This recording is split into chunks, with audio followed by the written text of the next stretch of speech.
Hi, my name's Sue and this is Sue Marie P, and this is my new kitchen. We've just moved house and today I'm going to share one of my most popular recipes, my whole grain spelt bread. But I'm just going to show you how I use one recipe and just tweak it slightly to create a whole new recipe. So come with me and let's see. So as usual, I'm doing it, or not as usual, I love baking with spelt flour. So this is a spelt bread recipe, but instead of using just whole grain spelt flour, I'm going to add a little bit of white spelt flour just to give it a little bit of lightness and fluff. I don't know if that's the right word. So in here I've got 350 grams, which is about 2 cups and a third. And I use UK cups. And in here I've got white spelt flour, 150 grams or 1 cup. So throw all the flour in. And because I'm calling this my soft cinnamon cranberry spelt bread, we're adding cinnamon. And I love cinnamon, so I've got 3 teaspoons that I'm going to pop in there. And I'm just going to use a packet of dried yeast, that's 7-gram packet. We're not going to pre-dissolve the yeast to make it activated, because I tried this the other day and it was perfect just throwing it all in. And my other recipe, I just throw it all together. For a little bit of extra fibre, this is optional, I'm doing ground flax, 3 tablespoons. So I'm just going to whisk that together. And in here I've got 1 teaspoon of salt, fine salt. Now I'm going to pop this on my stand mixer. You can do it by hand if you don't have a stand mixer, but because I've got it, I'm going to use it. Okay, I've got my scales here. And in here I've just got 250 grams of just room temperature water. And my little trick or tip that I always do, I boil some water in my kettle and then I add about 100 grams of water. So then it becomes kind of a perfect lukewarm temperature. I don't use a thermometer or anything like that. I just do that. So what we're going to do is start mixing, and with the water content, depending on what balance of whole grain versus white you use, we may not need all this water. So I'll just pop in maybe 3/4 of it and add the rest later. So I'm just mixing this on low just to combine and get a shaggy dough. So this is optional, but I like adding a little bit of sweetener to this style of bread. So I've got, it's called dark syrup, which is like a molasses or a golden syrup. You can add brown sugar, you can add maple syrup, honey if you don't want it to be vegan. So just 1 tablespoon of the sweetener.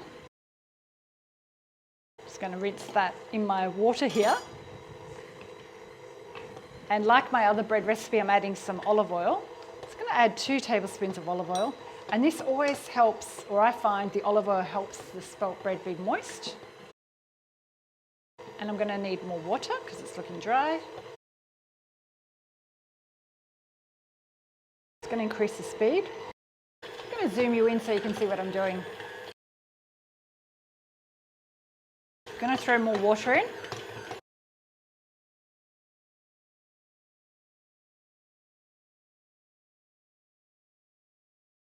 I'm just going to stop that. It's quite, I'll show you, it's quite moist and wet at the moment. But before we go any further, whoops, I'm going to pop in my cranberries. Now these are dried cranberries, they don't need to be soaked. If you soak cranberries in water, the colour leaches out of them. So just throw them in. If you don't have cranberries in the house, you can do sultanas or raisins. I'm just going to mix it for about 2 minutes until they're combined. I've got about 50 mils of water that I don't think I'll need today. A little tip, you'll know your dough is ready when your bowl looks really clean. Now my bowl's looking super clean, and I'm just going to put some oil on my hands. This is just a veggie oil. And I've got a bowl here on standby. This medium-sized bowl is lined with a bit of oil, and that's the perfect size for my proving. So grab all your dough out. I need my little dough scraper.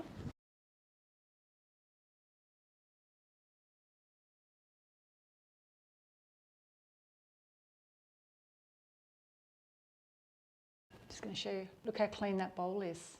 Super clean. So now we need to let this dough rest for 1 hour or 60 minutes.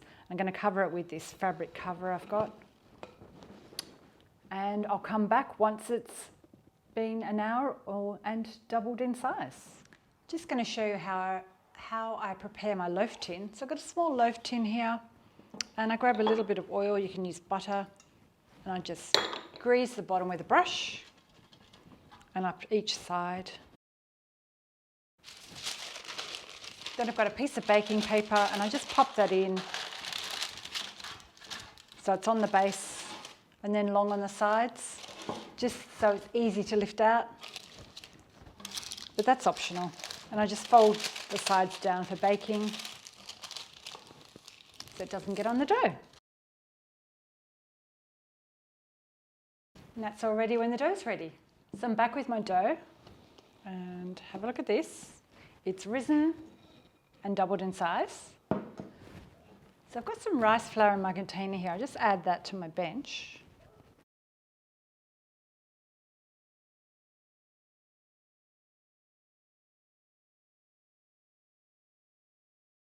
A little bit of flour to that. I can do some flour on my hands as well. And I press it down a little bit and fold it over.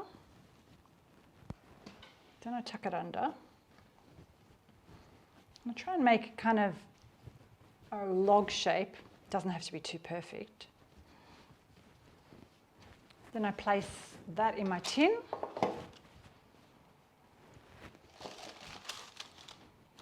And try and just flatten it so you get kind of an even shape.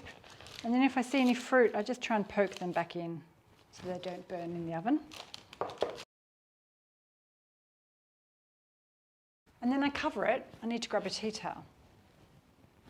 Or you can do some plastic. Cover it and let it rest for another 45 minutes, just so it gives second rise before we place it in the oven. I just checked my bread, and look at that. It's already risen again, so I'm going to bake it. We've got about 12 minutes left on the clock, so it only took about 35 minutes today. Just before I pop it in the oven, I've got a little ramekin of water here.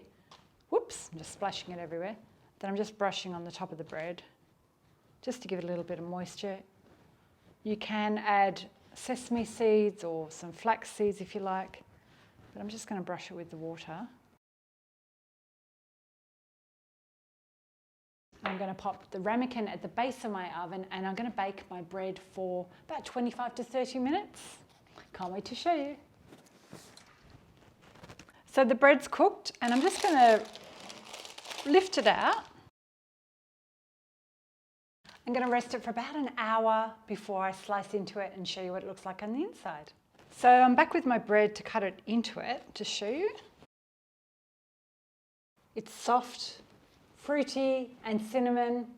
I can't wait to have this tomorrow for breakfast. We're going to toast it and probably have a little bit of butter and jam. I'll take some photos and pop them up above so you can have a closer look as well. Thank you for watching. Don't forget to hit subscribe if you're new here today, and share it with a friend, and pop a comment below if you like my recipe. And don't forget to stick around, because I'll pop a few other spelt bread recipes up above. And I'll see you next time. Bye, or hej då, which is goodbye in Swedish.